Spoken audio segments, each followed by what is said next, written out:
आगे कर सकते हो। जैसे मान लो आप लेक्चरशिप में आपने नेट भी कर लिया, एक नेट एक एग्जाम होता है। अगर आप कॉलेज में लेक्चरर होना चाहते हैं तो दो रास्ते हैं, या तो आप एक एमएससी के बाद मास्टर्स या एमए के बाद एक टेस्ट पास करें जिसको एनईटी बोलते हैं, नेशनल एलिजिबिलिटी टेस्ट। अगर आप वो नेट कर लेते हैं तो आप कॉलेज में लगने लायक खड़े हो जाते हैं। लेकिन उसके बाद समस्या ये आती है कि आपको किसी की सर्विस लेनी होती है, उसके लिए बहुत सारी दिक्कतें होती हैं। हालांकि मुझे नहीं हुई, मेरी थर्ड सर्विस है और मुझे कभी किसी शोर सिफारिश की जरूरत नहीं पड़ी आज तक। और जो भी कुछ हासिल किया कलम से किया, तो कलम से हासिल किया जा सकता है, इसमें कोई वो नहीं है। लेकिन फिर भी बहुत सारे लोग कहते हैं कि नेट करने के बाद भी बच्चे सिलेक्ट नहीं हो पाते, क्योंकि थोड़ा सा दिक्कत रहती है, कंपटीशन इतना ज़्यादा है। ऐसे पीएचडी करने के बाद भी अगर आप किसी यूनिवर्सिटी में एंटर करना चाहते हैं या किसी कॉलेज में एंटर करना चाहते हैं, थोड़ी दिक्कत रहती है कि जरूरी नहीं है कि आपको सर्विसेज वहाँ मिल जाएं। आप बहुत बढ़िया कैलिबर के हैं, लेकिन कभी कभी यूनिवर्सिटीज़ में ये होता है कि थोड़ा सा बायसनेस आ जाता है। बायसनेस समझते हो, किसी का कोई वो कर जाता है, पक्षपात जिसको आप कहते हैं। तो पक्षपात में क्या है कि अगर किसी गाइड का स्टूडेंट है तो उसको ले लेते हैं। आपके अच्छा पब्लिकेशन है, अच्छा काम है, उसके बावजूद भी आप यूनिवर्सिटी में एंट्री नहीं मार सकते।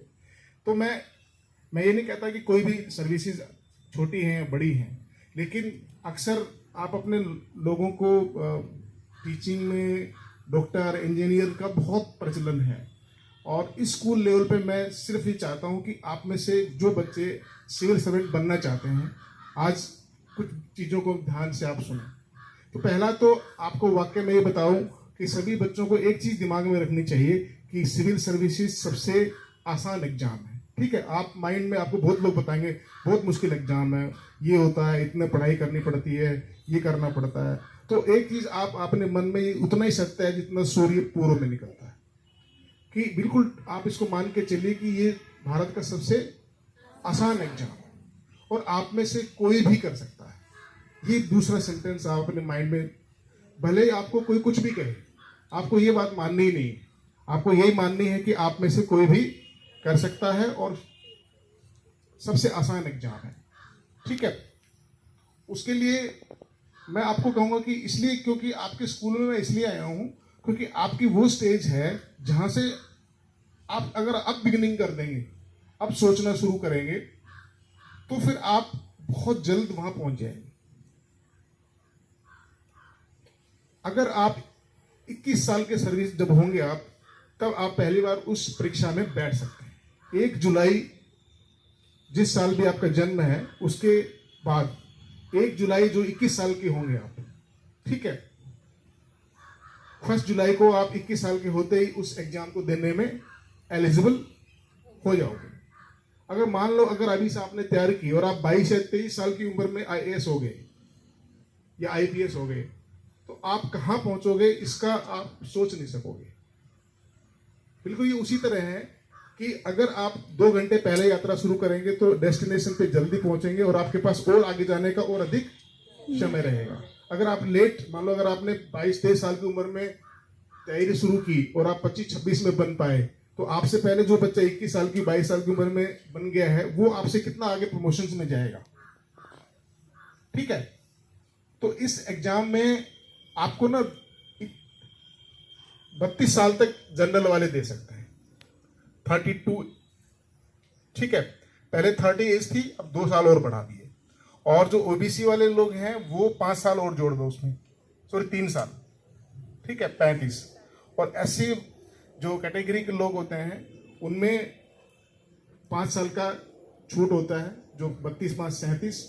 और चांसेस का कोई उसमें उनको बाध्यता नहीं होती। जैसे जनरल के लोग जो हैं 4 और 2 6 चांसेस दे सकते हैं, ओबीसी वाले 4 और 3 7 चांसेस दे सकते हैं। ठीक है, और एससी कैटेगरी के जो लोग होते हैं, जो बच्चे हैं, वो 37 साल तक कितने भी चांस दे सकें, चांस की बाध्यता उनमें नहीं है। ये सब मैं आपको इसलिए बता रहा हूं कि आप किस स्टेज तक कर सकते हैं, लेकिन हमें उसको पंचवर्षीय योजना नहीं बना रही कि हम 37 साल की उम्र में जाके बनना है, कोई फायदा नहीं है। तो पहली बार आपको जो है इस एग्जाम की तैयारी जो है अभी से करनी चाहिए। और उसके लिए आपको सबसे पहला जो काम करना चाहिए, आपकी जो किताबें हैं ना एनसीईआरटी हैं आपके यहाँ? Yes sir. हाँ, बस यही इन्हीं को पकड़ के चलना है। एनसीईआरटी को एग्जाम पास करने के लिए नहीं पढ़ना है, एनसीईआरटी को बहुत अच्छे गहरे तरीके से अध्ययन करना है, मन लगा के। ये नहीं कि मुझे इतना परसेंटेज लेना है, मुझे इतना सब करना है। आपको सिर्फ क्या करना है, आपको चीज़ों को लर्न करना है। लर्निंग में का मतलब ये होता है कि हमारे भारत में सबसे बड़ी दिक्कत क्या है कि एग्जामिनेशन में होते ही हमें बड़ा रिलैक्स महसूस होता है। जैसे एग्जाम खत्म हुआ हम बहुत हल्का महसूस करते हैं, होता है ना, पीछे छूट गया। तो आप जो पढ़ते हैं वो पढ़ने के बाद जो भी बहुत सारे लोग जो हैं हम कचरा इकट्ठा करते हैं यहाँ, और एग्जाम में उसको वापस उसको वॉमिट करते हैं, मतलब उल्टे कर देते हैं जो भी कचरा इकट्ठा किया था। और आप सोचिए कि पढ़ाई अगर बोझ है, अगर किसी चीज को होने से आपको हल्कापन महसूस हो रहा था, इसका मतलब कुछ बोझ आपने उठ रखा था। गेटिंग मी और नॉट? समझ रहे हो नहीं समझ रहे हो?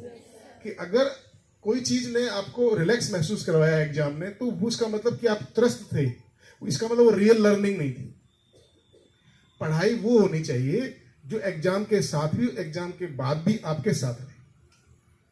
तो आपको पढ़ाई एग्जाम में इसलिए नहीं कि जो भी कुछ आपने जबरदस्ती इकट्ठा करके यहाँ इकट्ठा किया है और उसको पेपर पे जो आया उसको छोड़ के उसके बाद आगे बढ़ जाना है, ऐसी पढ़ाई का कोई फायदा नहीं।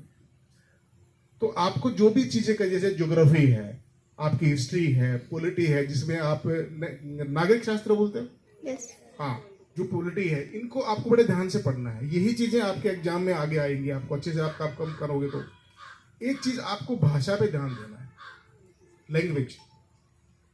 लैंग्वेज जैसे हम घर बनाते हैं, खिलौने ब्लॉक्स बनाते हैं ना, ब्लॉक्स, तो बहुत सारे ब्लॉक्स होते हैं तब कोई चीज जाके बनती है। तो आपके पास सभी चीजें जब होंगी तभी आप कुछ बना सकोगे। तो आपके पास सबसे बड़ा इंपॉर्टेंट ब्लॉक क्या है कि आपकी लर्निंग की हैबिट है वो अच्छी होनी चाहिए। आपका जो उद्देश्य होना चाहिए पढ़ाई का, वो एग्जाम को पास करने के बजाय हमें चीजें सीखने की हैबिट होनी चाहिए कि आज मैंने ये सीखा, आज मैंने ये सीखा। और सीखने का मतलब है कि वो ताउम्र आपके साथ रहना। अगर आपने टेबल सीखी है, पहाड़े सीखे हैं, एबीसीडी सीखी है, वो ताउम्र आपके साथ है, भूलते हो उसको? हाँ, तो ऐसे ही आपको ज्योग्राफी पढ़ते हो, हिस्ट्री पढ़ते हो, उसको इसी तरीके से पढ़ते हो कि ये नहीं कि 8वीं की पढ़ने के बाद 8वीं के बाद कोई उससे पीछे छूट गया, ऐसा नहीं होना चाहिए। आप उसको लर्निंग के रूप में लेके जाइए, माइंड ऐसे स्तर पे लेके जाइए, बार बार उस चीज को रिवाइज कीजिए आप। दूसरा, एक तो लर्निंग हैबिट हो गई। दूसरा, एग्जाम ओरिएंटेड, मैं बार बार कहता हूँ, गाइड नहीं पढ़ना चाहिए।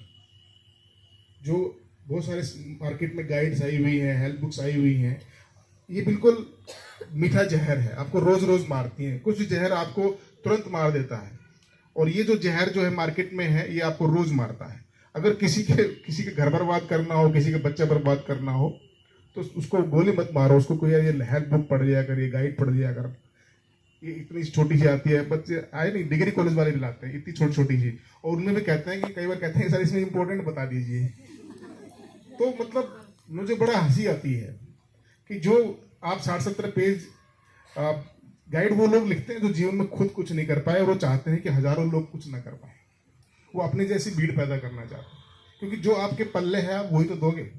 कचरा है तो कचरा दोगे, हीरे जवाहरात है तो हीरे जवाहरात दोगे।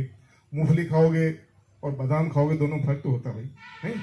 अगर 1 महीने तक बादाम खाइए, 1 महीने तक मूंगफली खाइए, फर्क नहीं पड़ेगा। अपनी फोटो खींचिए और आप बादाम खाइए, अनार का जूस पीजिए, फिर अपने 1 महीने बाद फोटो खिंचवाइए दोबारा से, फर्क पड़ेगा। ऐसे ही क्या आप पढ़ते हैं वो आपकी जो मेंटल हेल्थ है वो उसको बताता है। कंटेंट क्या है, आप क्या स्रोत क्या है आपका पढ़ने का, तो आपको ये पता होना चाहिए कि मैं क्या पढ़ रहा हूँ।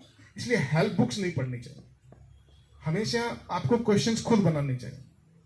आपने किताब को पढ़ने के बाद किताब को फेंक के चले जाओ और एग्जामिनर से कहो तेरे में हिम्मत है वो पूछ ले।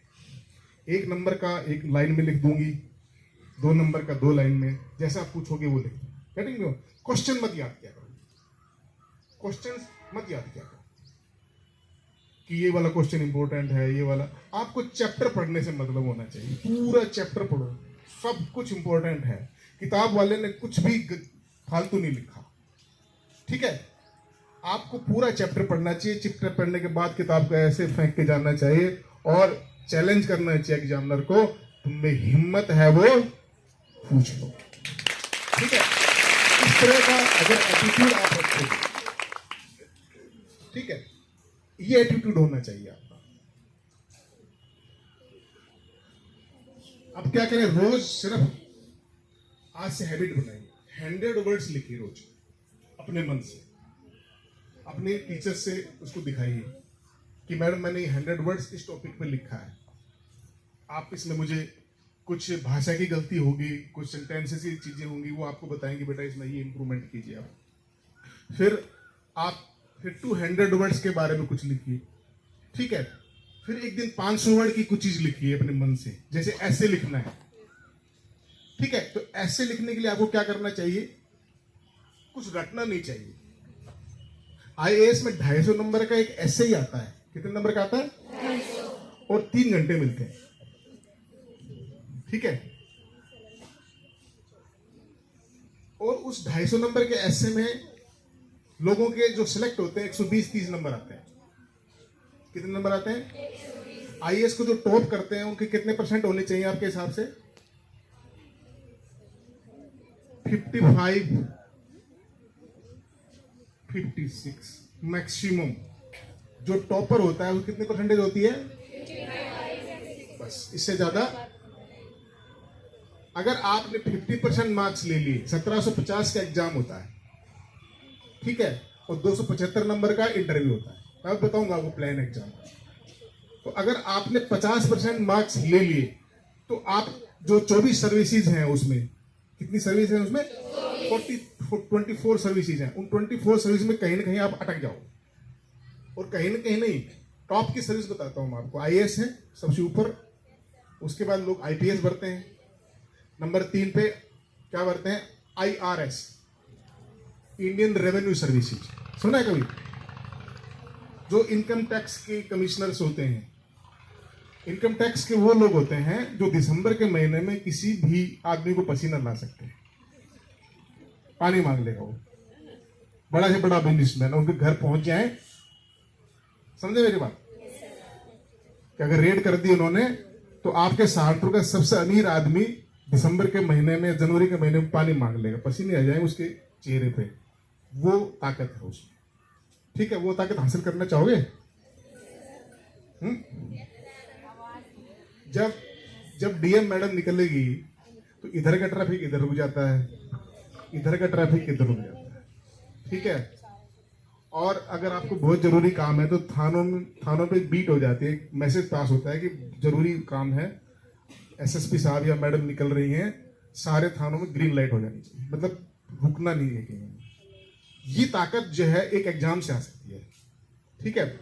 और इस एग्जाम में किसी को आप, अगर आपका रात को 2 बजे ऐसी चीज खाने का मन हो गया जो आपके घर में नहीं है, तो पुलिस वाले से शटर तोड़ के लाएं, से दुकान वाले को उठा के लाएं, ठीक है। आपने कह दिया कि ये चीज चाहिए, ठीक है, तो वो चीज ला देंगे। मतलब मैं वो आपको वो चीज बता रहा हूँ जो एक ग्लैमर है, जो उस पोस्ट का एक ग्लैमर होता है। आप जिस दिन आप सिलेक्ट हो जाओगे, आपके मम्मी पापा के पास कम से कम 1000 फोन कॉल्स आएंगे, ठीक है। लोकल एमपी जिससे मिलने के लिए आपके घर वाले जो है लाइन लगाते थे, मिलते थे, नहीं मिलते थे, वहां का एमएलए, वहां का एसएसपी, वहां का डीएम आपके घर आपके पापा को फोन करेंगे, धन्यवाद आपका बच्चा आईएएस हो गया है। आपके आसपास के जो दुश्मन थे ना, पड़ोसी, वो कहेंगे यार कोई बात नहीं, क्या है, चलता रहे, छोटी मोटी बातें हैं, क्या फर्क पड़ता है। आपके जो रिश्तेदार आपके घर आते नहीं थे, जो थोड़े आपसे ऊंचे मकान थे, आपसे बड़ी गाड़ी जिनके पास थी, और शादी वादी में उनकी मम्मी, आपकी मम्मी ज्यादा बढ़िया ज्वेलरी पहनती थी, और 2 बहनें हैं उनकी डिफरेंट घरों में शादी हो गई, एक का थोड़ा बड़ा अच्छा घर मिल गया, तो दूसरी वाली थोड़ी इंफियोरिटी महसूस करती है। मतलब गिनती नहीं करते ना लोग शादी फंक्शन में, अपने खास वाले लोग भी नहीं करते हैं। वो लोग आपके लिए, आपके मम्मी पापा के लिए, अरे वो आ गए, उसकी मम्मी आई, चलो बिठाओ उसको। तो ये सब सोसाइटी है ये भारत। तो ये सब चीजें मैं आपको इसलिए बता रहा हूँ, उस ग्लैमर के बारे में बता रहा हूँ। एक स्टोरी छोटी सी बताता हूँ। एक लड़का था गोविंद गोस्वामी, ठीक है, 2010 बैच का लड़का था, उसके पापा वैसे बहुत सारी स्टोरीज होती है, लेकिन एक छोटी सी बात आ रहा हूँ कि एक छोटी सी बात आपको अगर पिंच कर जाए, कोई चीज़, कोई आईएएस क्यों बनता है, तो उसका वो जो है ना रिक्शा चालक, उसके फादर थे, तो वो एक बस्ती में रहते थे। तो उस बस्ती में एक अमीर घर का लड़का भी रहता था, वो उसके साथ बच्चे खेलते थे 6ठी-7वीं क्लास में। अब 6ठी-7वीं क्लास में चाहे अंबानी का बच्चा हो, चाहे रिक्शा चालक का हो, बच्चे बच्चे ही होते हैं। ये सारी चीजें हम बड़े होकर पैदा करते हैं कि ये अमीर है, ये गरीब है। तो उस बिजनेसमैन ने देखा कि मेरा लड़का रिक्शा चालक के वाले बच्चे के साथ खेला, उसने उसको थप्पड़ कर दिया। बोलने लगा कि ये हमारे स्टेटस का नहीं है, इसके साथ मत खेला कर। जो लड़का रिक्शा चालक का था, वो उसके दिमाग में चीज घर कर गई कि अरे स्टेटस क्या होता है, ऐसी क्या अंतर है जो मेरे साथ नहीं खेल सकता है। उसने वो जाके एक लोकल में एक टीचर था जो आईएएस की तैयारी करता था, इतना सीरियस नहीं था लेकिन थोड़ा बहुत उसको ज्ञान था। तो उस टीचर के पास गया कि सर ये जो ना स्टेटस क्या होता है। उसने समझाया कि स्टेटस क्या होता है, फिर कहा कि सर इसको बदला कैसे जा सकता है। तो जैसे एक रिक्शा चालक के बच्चा अगर आपसे कोई बड़ा सवाल कर दे तो आप बड़ा कैजुअल से अप्रोच दोगे, नहीं। कोई ऐसा बच्चा आपके टीचर के पास आ जाए जो नहीं पढ़ता और वो कहते मैडम आईएएस बनना है, तो मैडम हंस के कह देगी बेटा, मतलब ऐसा जवाब होता है। उनको लगता है ये कर तो पाएगा नहीं, तो बड़ा कैजुअल सा जवाब मिलेगा आपको। तो उन्होंने कहा बेटा ये आईएएस बन जा बस, तो उसके बाद तेरा स्टेटस बदल जाएगा। और उस बच्चे ने तैयारी की और उन्होंने बताया, लड़के ने अपने इंटरव्यू में पढ़ा, यूट्यूब पे भी आप देख सकते हो कि हमारे घर में सब्जी नहीं बनती थी, हम जो लोग हैं ना पानी को फ्राई करते थे, नमक मिर्च डाल के पानी के साथ खाना खाते थे। और एक समोसा खाने के लिए मैं तरस जाता था। मेरी उसकी सिस्टर दिल्ली में थे, तो वो कभी पैसे देती तो समोसा खा लेता था। उस लड़के ने 50वां रैंक लिया और वो प्रॉपर आईएएस बना। उसने अपना भाग्य बदल दिया। ये लड़ाई स्टेटस को कन्वर्ट करने की है। किसी के बच्चे, किसी के फादर हो, किसी पुलिस वाले ने थप्पड़ मार दिया, वो लड़की आईपीएस बन गई कि अच्छा मैं देखती हूँ। ये चीजें आपको लाइफ में टच पिंच करनी चाहिए। आप मान लो कुछ बनवाने गए, सर्टिफिकेट बनवाने गए, आपकी कास्ट सर्टिफिकेट बनवाने गए या कुछ भी, तो आप पता है क्या हाल होता है वहां पे, देखते हो ना कलेक्ट्रेट में छोटे छोटे जो लोग होते हैं, तहसीलदार, वो सब आपको चक्कर घिन्नी कब बना देते हैं। आपकी कल आना, परसों आना, ये काम है, वो काम है। एक लेखपाल भी आपकी चक्कर घिन्नी बना देता है। अगर आप जमीन की वो करवाना शुरू कर दें तो वो आपको लगेगा कि यार कहाँ फंस गए हैं। ये चीजें जो सोसाइटी में किसी बच्चे को पिच करती हैं, वो लगता है कि यार ये। और लेखपाल तो उस दुनिया का सबसे छोटा सिपाही है। जो रेवेन्यू की दुनिया है उसका सबसे जो 2 महीने का बच्चा है, वो तरीके से ठीक कुछ भी नहीं होता। लेकिन गांव में जब पहुंच जाता है तो किसान, एक अनपढ़ किसान बेचारा, आओ लेखपाल साहब फलाना ढिमकाना, और उसे रिश्वत भी लेता है, जैसे चाहे उसको ट्रीट करता है, चक्करे कटवा देता है। इन सब चीज़ों से अगर आपको पार पाना है, अगर आप सोसाइटी के लिए कुछ ऐसा करना चाहते हैं, तो आप इस एग्जाम की आपको तैयारी करनी चाहिए। इस बच्चे इस एग्जाम में ना 3 स्टेप्स होते हैं, ठीक है। पहला प्रीलिम्स होता है, प्रारंभिक परीक्षा। उसमें ना छानते हैं ना कचरा बाहर। मतलब कचरे का मतलब क्या है कि अगर उनको 1000 सीट है तो 12 गुना वो ले लें। कितने गुना? अगर 10 लाख लोग बैठते हैं जनरली, तो आपको 10 लाख में से कितने में आना है? 12,000। अगर 1000 सीट है तो ठीक है। वैसे 800 से 1000 सीट के आसपास निकलती हैं हर साल। कभी 800, 900, कभी 700, एक आध बार 1100 के आसपास भी निकली है। तो अगर आपको बनना है तो 10, मैं यात्रा बता देता हूँ आपको 10 लाख में से कितने में आना है? 12,000 में आना है। फिर मुख्य परीक्षा होगी। जो प्रीलिम परीक्षा है उसमें 2 पेपर होते हैं, 200 नंबर के। एक जो पेपर होता है वो CSAT का होता है, civil services aptitude test. Aptitude समझते हो? जो आपकी बौद्धिक क्षमताएं हैं, जैसे आपकी रीजनिंग कैसी है, आपका मैथमेटिक्स कैसा है, कॉम्प्रिहेंशन आप पढ़ते हो ना हिंदी में भी अंग्रेजी में भी। एक पैराग्राफ होता है, उसके नीचे कुछ क्वेश्चंस होते हैं, उसमें से पढ़ के उसका आंसर देना होता है, ठीक है। एक मान लो आपके पास 200 वर्ड का पैराग्राफ है, उसको आपको लिखना है, उसमें 30 वर्ड्स में लिखना है। तो कैसे लिखें? कॉम्प्रीहेंड का मतलब इस चीज को कंप्रेस करके लिखना है। जैसे आप कोई बड़ा वीडियो बना लेते हो तो कोई ट्रांसफर नहीं हो रहा, तो आप उसको थोड़ा कंप्रेस करते हैं, तब वो जाके ट्रांसफर होता है। तो आपके अंदर ये क्षमताएं होनी चाहिए। तो जब एक सिविल सर्वेंट बनता है तो वो क्षमताएं देखते हैं कि इसके अंदर क्या क्या क्षमताएं होनी चाहिए। तो सी सेट के एग्जाम में सिर्फ आपको पास होना होता है। क्या होना होता है? 33% मार्क्स लेने होते हैं। अगर 200 का पेपर है तो आपको उसमें से 66, ठीक है, या 67, जो भी, मतलब 70 तो लेनी चाहिए, ठीक है, 70 मार्क्स लेने चाहिए आपको। अगर आप उस पेपर में पास नहीं होते हो तो आप रुक जाओगे। क्वालिफाइंग एग्जाम बोलते हैं। क्या बोलते हैं? Qualifying exam. तो सी सेट कैसा है? क्वालिफाइंग है। तो अभी से आपको क्या ध्यान रखना है कि अभी थोड़ा थोड़ा रीजनिंग करना शुरू करो। यूट्यूब पे इतने सारे चैनल्स होते हैं, अगर आप कहीं बाहर भी नहीं जा पा रहे हो तो यूट्यूब पे कोई भी अच्छा रीजनिंग वाला लड़का है जो टीचर पढ़ा रहा है आपको, ठीक है, आप वहां से रीजनिंग करना शुरू कीजिए। छोटे छोटे टेक्निक्स, शॉर्ट कैसे जल्दी से रीजनिंग करते हैं, तो आधा घंटा रोज ना आप रीजनिंग भी किया करो, ठीक है। आपके सिलेबस में है ये, नहीं ऐसे कोई लेना देना नहीं है, ठीक है। ये आपके जीवन में काम आएगी चीज। 10th या 12th तक का जो आपका मैथमेटिक्स है, 10th तक का मैथमेटिक्स अच्छे से करना है। तो आप उसमें देखोगे ना तो ऐसे ऐसे सवाल आते हैं जो आपको 1 मिनट में हल करना होता है उसको। तो जितना ज्यादा प्रैक्टिस करोगे उतना ज्यादा हल होगा। इंग्लिश में आपको क्या करना है? वेकोबुलरी पे काम करना, शब्दकोश पे रोज 3-4 नए वर्ड्स पढ़ने होते हैं आपको। आपने एनसीईआरटी पढ़ रहे हो, कोई मैगजीन पढ़ रहे हो, कोई न्यूज़पेपर पढ़ रहे हो, तो एक रजिस्टर बना लो। उसमें कोई नया वर्ड आए, मान लो आपने उसको लिख लिया, और आप तो मोबाइल है, गूगल इसका मतलब क्या होता है वो तुरंत बता देता है। तो उसमें से उसका हिंदी में लिख लो। 2 चीज करो, इंग्लिश में लिखो कि इसको इंग्लिश में भी क्या कहते हैं, सिनोनिम, और फिर उसको हिंदी में भी क्या कहते हैं, ठीक है। तो एक वर्ड के दूसरा इंग्लिश में सिनोनिम याद करो। अगर आपने दिन में 2 वर्ड याद किए नए, तो महीने में कितने होते हैं? 7। साल में कितने होते हैं? 2 वर्ड याद करने दिन में नए, तो आपके पास नए 700 से ऊपर, 800 के आसपास, 365 दिन की बात मैं कर रहा हूं, तो बहुत सारे वर्ड हुए। इतने वर्ड के बाद जीवन चल जाता है। अगर इतने वर्ड आपके पास नए आ गए, तो ये वर्ड्स आपको मिलेंगे कहां से? आपको कोई ना कोई एक न्यूज़पेपर देखना चाहिए। न्यूज़पेपर अगर आप खरीद नहीं पाते हो तो यूट्यूब पे ना हर न्यूज़पेपर को इंग्लिश का, हिंदी का फ्री में उपलब्ध है, ठीक है। आपको समझाते भी हैं, आपको ज्यादा दिमाग भी नहीं लगाना उसमें। तो उसमें से आप, अगर आपकी लाइब्रेरी में या घर में एक हिंदी का और एक अंग्रेजी का न्यूज़पेपर आपको रोज देखना चाहिए। अगर आप न्यूज़पेपर नहीं मैनेज कर पा रहे हो तो आप एक मैगजीन लेना शुरू कर दो बस।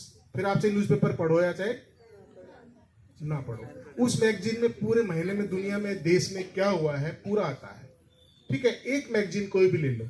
जैसे सबसे साधारण जो है प्रत्युत्तर दर्पण है, इंग्लिश में भी आती है और हिंदी में भी आती है। एक सिविल सर्विस क्रॉनिकल है। ये सारी की सारी मैगजीन 70-80 रुपए की आ जाती है।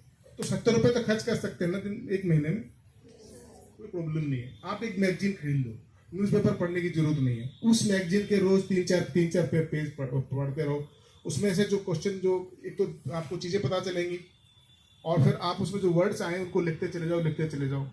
एक चीज और करनी है, आप ना इंग्लिश पे कोशिश करो। हिंदी भी अच्छी है, लेकिन इंग्लिश में सबसे बड़ी अच्छी बात बच्चों ये है कि एक तो मटेरियल बहुत अच्छा मिल जाता है। एक बड़ी कोचिंग जो है वो इंग्लिश में है, और इंग्लिश में ज्यादा जल्दी से लिखा जाता है, पेपर ज्यादा जल्दी कंप्लीट होता है। आपका जो हाथ है ना, एक बार लिख गया ना तो पूरा सेंटेंस लिख के आता है। तो कोशिश करो, अगर आप बहुत अच्छी आपकी हिंदी पे पकड़ है तो हिंदी रख लो। हिंदी पे पकड़ का मतलब समझो कि अगर जनसत्ता न्यूज़पेपर का जो बीच का जो पेज आता है, देखा आपने कभी? कोई भी पेज, कोई भी न्यूज़पेपर है तो कहीं बीच में एडिटोरियल का पेज आता है जिसमें ऐसे टाइप बड़े बड़े आर्टिकल्स होते हैं। उस आर्टिकल की लैंग्वेज को पढ़ के देखा करो कि आपकी लैंग्वेज में अगर वैसी बात है या वैसी बात ला सकते हो तो आप हिंदी माध्यम भी ले लो, कोई दिक्कत नहीं है। लेकिन कोशिश करो कि इंग्लिश मीडियम अगर आप हिम्मत करके कर सकते हो, क्योंकि आप ऐसे स्टेज पे बैठे हो कि आप इंग्लिश अपना मीडियम को चेंज कर सकते हो, कोई समस्या नहीं। आप 2-4 महीने लगेंगे आपको। अगर आपने ठान ली मुझे इंग्लिश में करना है तो बहुत ईजी काम आपके लिए हो जाएगा। लेकिन आपको लगता है हिंदी मेरी बहुत शानदार है और हिंदी पे बहुत अच्छी वाली पकड़ है, तो आपको हिंदी पे पकड़ का मतलब कैसी हिंदी होनी चाहिए जो न्यूज़पेपर में लिखी हुई है, ऐसा लिखना शुरू कर दोगे तो समझ लो कि हाँ उस एग्जाम के आसपास हम पहुंच जाएंगे। तो भाषा बहुत जरूरी है। लैंग्वेज एक व्हीकल है जिसपे आप अपने कंटेंट चलते हैं। आपको कितना भी कुछ अच्छा आता हो, लेकिन अगर आपकी भाषा पे पकड़ नहीं है तो आप उसको लिख नहीं पाओगे, एक्सप्रेस नहीं कर पाओगे, तो फायदा कुछ नहीं है। तो अंदर क्या है, जब तक उसको एक्सप्रेस नहीं कर पाओगे, समझा नहीं पाओगे, और वो सिर्फ भाषा पे अच्छी पकड़ होने के कारण ही आप समझा पाओगे। तो भाषा बहुत इंपॉर्टेंट है। एग्जाम पास करने के लिए भूल जाओ। आज से एग्जाम पास करने के लिए पढ़ाई करनी ही नहीं है। आज पढ़ाई करनी है अब से, किस लिए? लर्निंग।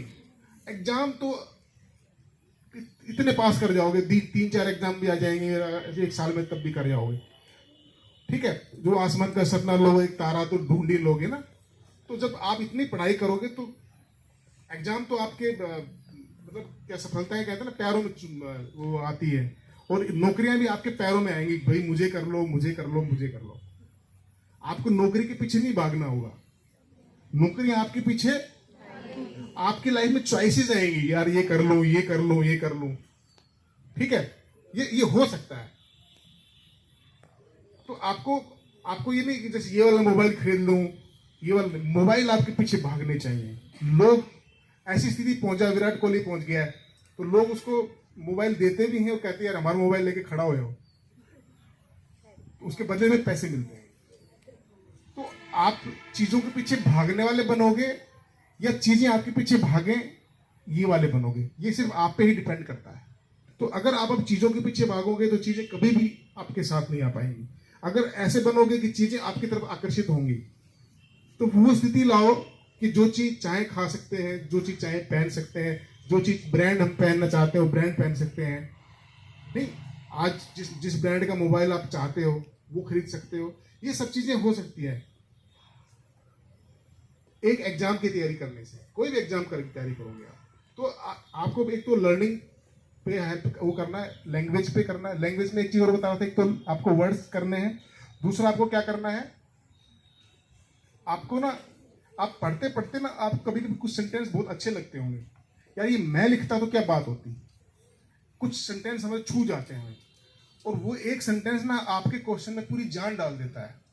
जब आप एग्जाम में लिखते हो ना, तो आपकी मार्कशीट पे ये लिखा होता है मार्क्स ऑब्टेन्ड। क्या लिखा होता है? प्राप्तांक। मार्क्स गिवन नहीं लिखा होता ना, इसलिए मार्क्स कुछ देता नहीं है, मार्क्स प्राप्त किए जाते हैं। और प्राप्त करने के लिए क्या करना पड़ता है? सामने वाले को प्रभावित करना पड़ता है।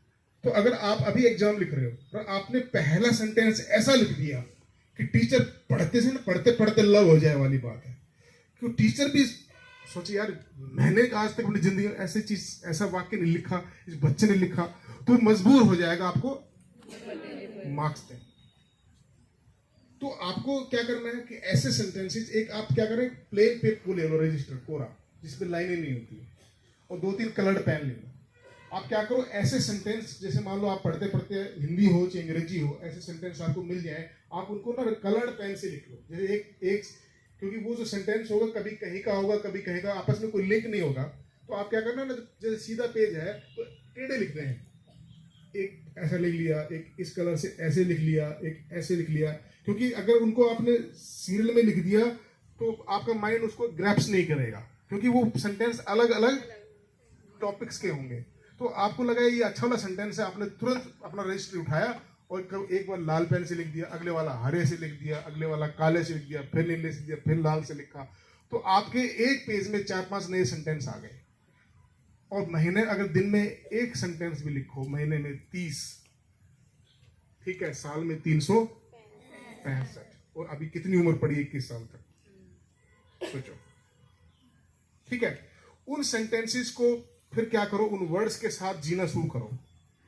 आपने चाय पी रहे हो, आप बिल्कुल कूल माइंड में हो, अपना रजिस्टर खोला, बस ऐसे ही उनसे मिलते रहो, मतलब बार बार उनको देखते रहो, पढ़ते रहो। बार बार पढ़ने से दोस्ती ज्यादा बनती है ना। अगर हम किसी बंदे से बार बार मिलते हैं, पहली बार मिलते हैं थोड़ा कम जानते हैं, दूसरी बार में थोड़ा और ज्यादा जानते हैं, अगर शादी के बाद सब ज्यादा जान जाते हैं। इसलिए जो है एक दूसरे को जब संपूर्णता से जान जाते हैं तो जानने की सारी चीजें खत्म हो जाती हैं, और इसलिए रिश्तों में वो घनिष्ठता नहीं रह पाती। इसलिए घनिष्ठता वही रहती है जहां कुछ जानकारी का अभाव रहता है। जब तक हम किसी इंसान के पास भागते रहते हैं, जब तक उसके बारे में पूर्ण से नहीं जान जाएंगे। जिस दिन उसको पूरा पढ़ लिया, उसके बाद नए इंसान की तलाश शुरू हो जाती है। एक जगह देख ली, पूरा समझ में आ गया, आप सोचते यार मजा नहीं आ रहा, दूसरा स्टेट, दूसरी जगह देखनी चाहिए। ऐसे ही सेंटेंसेस के साथ, लैंग्वेज के साथ भी यहाँ पर आपका है।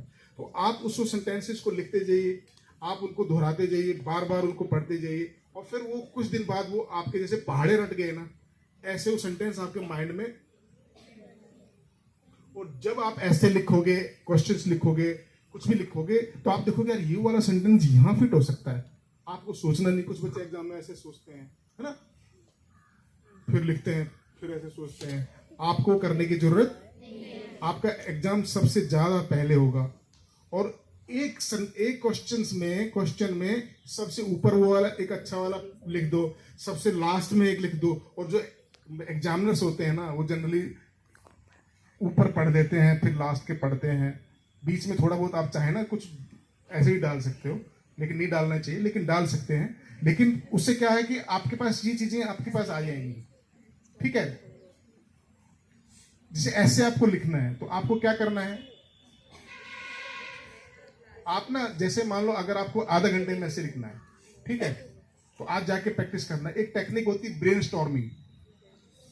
क्या होती है ब्रेनस्टॉर्मिंग? में क्या होता है कि आपने जैसे मान लो आपको भारतीय लोकतंत्र पे कुछ लिखना है, उसका भविष्य क्या है, तो आपको करना क्या है, घर जाके एक कागज लेके, और उस पे जो भी लोकतंत्र के बारे में, भारत के बारे में आपके माइंड में है, वो सब लिख डालो। आज 15 मिनट तक सोचते रहो बस, ये। तो 15 मिनट में जो भी कुछ यहां था, वो सारा कहां जाएगा, पेश किया जाएगा। अब एग्जाम में ये करने की जरूरत नहीं है। हमारा ब्रेन कभी भी सीक्वेंस में नहीं सोचता, कभी सीरियल में नहीं। ब्रेन को समझो अपने, हमारा ब्रेन कभी भी, इसलिए हमारे जो क्वेश्चंस होते हैं कभी अच्छे से सीरियल में नहीं आ पाते, क्योंकि हमें कभी कभी शुरू में लिखनी चाहिए वो बात, लास्ट वाली बात पहले याद आ जाती है। तो जब जहां याद आई वो बात हम लिख डालते हैं। इस चीज से बचने के लिए क्या करना चाहिए, ब्रेनस्टॉर्मिंग करनी चाहिए। ब्रेनस्टॉर्मिंग में क्या है कि आपने सबसे पहले दिल भर के सोच लिया, सारे सेंटेंस आपके पास यहाँ आ गए। फिर आप जो है ना ब्लॉक्स बनाइए कि कोई भी क्वेश्चंस लिखते हैं या कोई ऐसे लिखते हैं, तो सबसे पहले हमें, मान लो आपका एग्जाम जो आता है, छोटा एग्जाम है, लेकिन 250-300 वर्ड का आता होगा ऐसे में, कितना, या 500 वर्ड मान लो, 500 वर्ड का ऐसे अगर आपको लिखना है, तो आपको क्या करना चाहिए कि 500 वर्ड में क्या, कैसे पता चले 500 वर्ड हो गए। जैसे आप ही देखो कि मैं एक लाइन में कितने वर्ड लिखता हूं, ठीक है, हम 8 वर्ड या 9 वर्ड लिखते हैं। 4 लाइन लिखने के बाद कितने हो गए, अप्रोक्सीमेटली 40, ठीक है। और हमें 500 लिखने के लिए कितने पैराग्राफ लिखने पड़ेंगे, 12-13, 12-4-48, ठीक है। 500 का 480 भी चलेगा, कोई दिक्कत नहीं है। तो हमें अब समझ में आ गया कि मैं एक लाइन में 8 वर्ड लिखती हूं, मुझे 40 वर्ड लिखने के लिए 5 लाइन लिखनी है। 5 लाइन लिखने के बाद मैं पैराग्राफ को चेंज, 5 लाइन ज्यादा मत लिखो, एक पैराग्राफ, जैसे 5 लाइन पूरी हो जाए चेंज कर दो, फिर 5 लाइन पूरी हो जाए चेंज कर दो। आपको जब लिखना है तो आपको 12, अब आपके समझ में आ गया कि 12 पैराग्राफ की जरूरत है।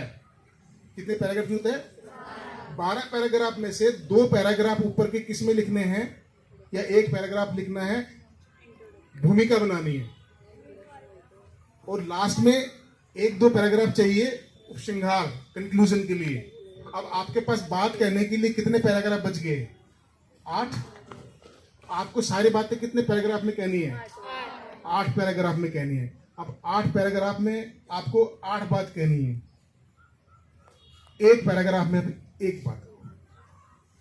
गेटिंग योर नॉट, कि हमें 8 बातें कहनी है, तो अब हमारे पास 8 बातों के लिए एक पैराग्राफ ज्यादा जगह नहीं है। जब आपने ब्रेनस्टॉर्मिंग कर लिया, तो आपको एक चीज समझ में ये आ जाएगी कि ये वाला सेंटेंस मुझे उपसंहार में लिखना है, ये वाला सेंटेंस मुझे आगे लिखना है, ये वाले हेडिंग्स मुझे भारतीय लोकतंत्र के बारे में ये लिखना है, तो ये हेडिंग्स मन में चलते रहेंगे।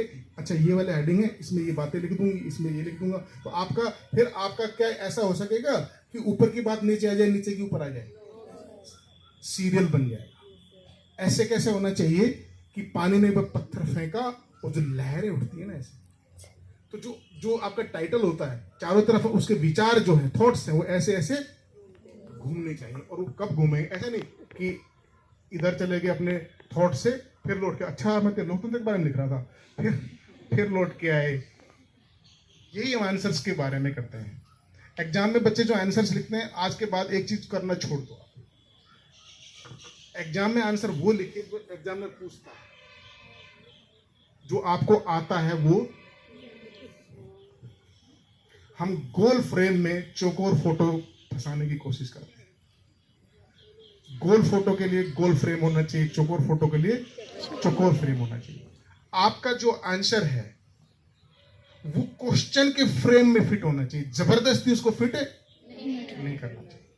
ये चीज आज से छोड़ दो। वो जो पूछता है वो लिखना है, जो हमें आता है वो लिखना है। अगर उसने महत्व पूछा है तो महत्व ही लिखो, उसने अंतर पूछा है अंतर लिखो, ठीक है। एक ना क्वेश्चन प्रॉम्प्ट्स अगर आप डाल के देखोगे ना, तो एक क्वेश्चन प्रॉम्प्ट्स भी आते हैं, जैसे प्रकाश डालिए, ठीक है। जैसे इंग्लिश में मैं जैसे आपको लिखता है डिस्क्राइब, डिस्कस। अब डिस्कस और डिस्क्राइब में दोनों में अंतर। डिस्क्राइब का मतलब होता है कि सीधे सीधे कहते चले जाइए, नरेशन, अपनी कहानी कहते चले जाइए। डिस्कस में क्या करना है, आपको कोई बात कहनी है, उसके पीछे वाई लगानी, एक इम्प्लिसिट अंदर का वाई होता है। ये इसलिए ये बात है क्योंकि ये बात है क्योंकि ये है, मतलब आपको कारण सहित व्याख्या करनी है। ये डिस्कस है।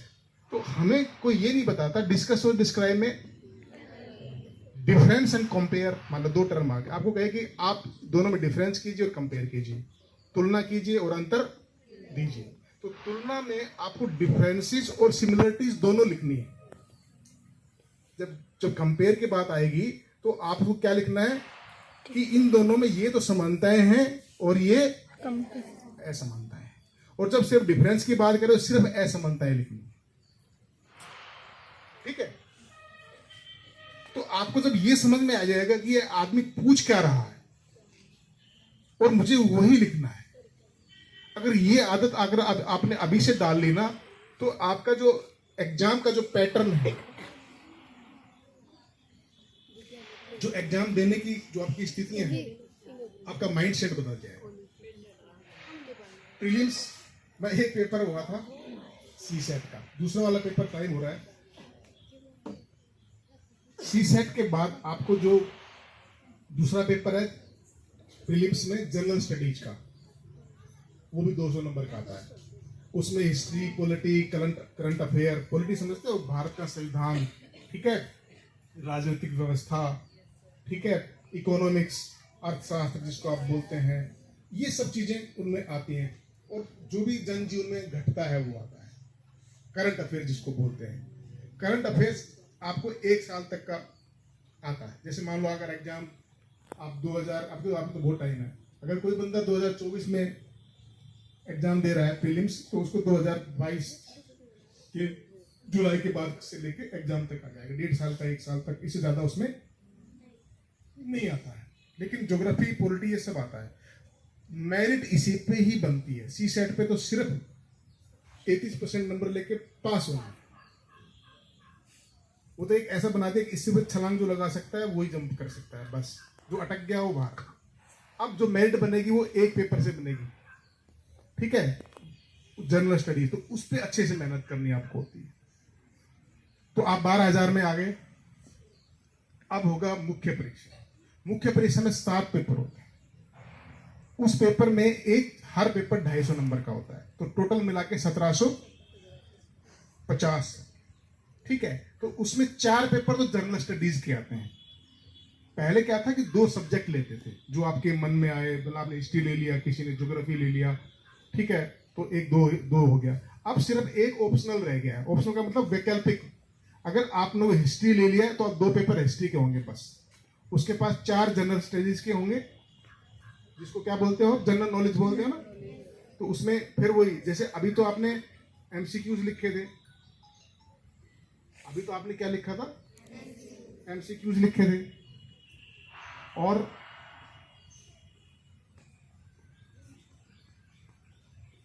अभी तो जो पहला एग्जाम है उसमें आपको टिक करना है, 4 में से 1 ठीक है, तो आप लिखना नहीं है। मुख्य परीक्षा में आपको लिखना है, ठीक है। अब उसमें आपको 20 वर्ड का क्वेश्चन भी आएगा, 150 वर्ड का भी आएगा, 125 का भी आएगा, 250 भी आएगा। आप उसमें आपको अपने इमोशंस पे कंट्रोल करना होता है। आपको बहुत आता है, लेकिन अगर आप 250 वर्ड से ज्यादा लिखने की कोशिश करोगे तो एक तो आपका एग्जाम छूट जाएगा और एग्जाम में नंबर काट लेगा। उस एग्जाम में ये भी देखा जाता है कि ये बच्चे को जो कहा गया है वो करता है कि नहीं करता। अगर आपको कहा गया है 125 वर्ड में लिखो तो 125 वर्ड में ही लिखो। उस एग्जाम की खास बात यह है कि उस एग्जाम में एग्जामिनर्स को ये कहा जाता है, जो विद्रोही किस्म के लोग हैं